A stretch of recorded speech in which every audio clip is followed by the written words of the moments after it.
how do you reconcile the fact that not every company is going to work and you have only a certain time allocation that you can give? And, I felt as an entrepreneur, the kind of the darling in the room, and then things aren't as great at some point. And the best investors are obviously supportive at all times, but how do you reconcile like how you spend your time and how you really dig in with those entrepreneurs that are struggling?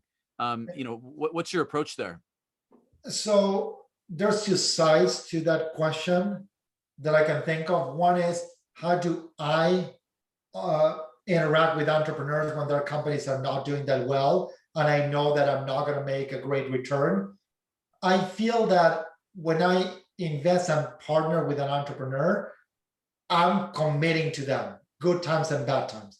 And even if for me as a fund, the company might not generate a fund returner, for the entrepreneur, it's a life-changing opportunity, however they can land the plane.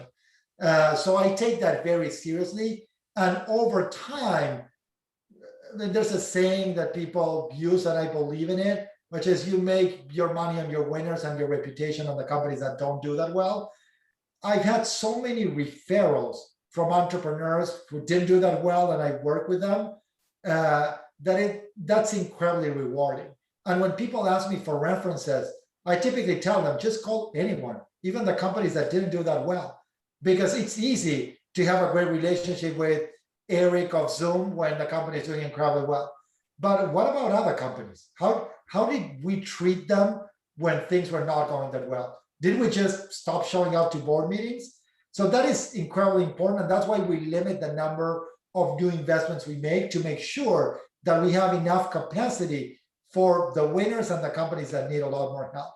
And the second part of that question is, as a group, how do I deal with, I brought in this company, I pounded the table, I told my partners that we had to write a check, and then one of them said, oh, the market is not great, or the entrepreneur is not motivated enough, and then that happens.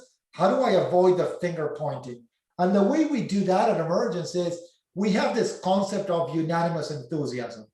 To invest in a company, we don't have a voting system. It's not majority. It's not that people have veto powers. Everyone, associate to general partner, gets involved in diligence. So we all call customers, we all meet with the entrepreneurs, we all do management references. So at the time we make a decision, we're all contributing with primary information. So when we decide to invest in a company, we decide to invest in a company as a group. And if we decide to pass, same thing. And that gets rid of the finger pointing, because if the company that we invested in does great, then it was a group decision. If it didn't do that well, same thing, group decision. And if we missed out on a company that we passed on because we missed something, then there's no, oh, partner, you told us not to do it. It's like we made a decision as a group. And that generates this long-term ethos within the firm where it's like we're all in this together.